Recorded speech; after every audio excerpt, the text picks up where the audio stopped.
Amo ni dapat ang buligan subongo kay eleksyon ang ining mga tao nga nagaligid sa kilid sang dalan, ining mga buang no. Pero dog na labay-labayan lang man sang mga politiko nga nagapadalaga na. Pero ang normal ya paminsaron sako yuhom nila. Pero ini ang buangin sa kilid sang dalan.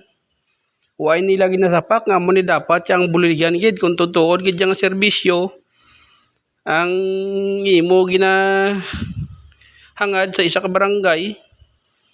Dapat amo niyang unahon yung buligan ng buang sa kilid dalan nga nagaligid no.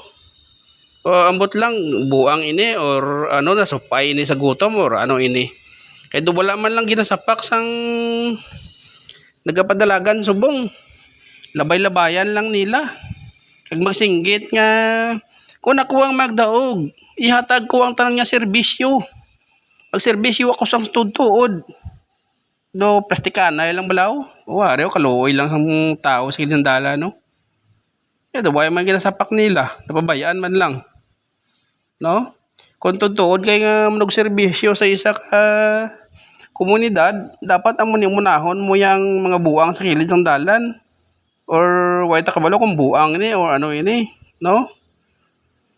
Or base na supay ni sa gutom ni kung nga amo ni naglayan ng ulo sini no. Amo ni dapat ang inyong unahon nga buligan ng ining mga tao nga nagaligid sa kilid sang dalan no. Base kon way man ini pamilya no. Tiyari gin tagaan naton sang tinapay kape.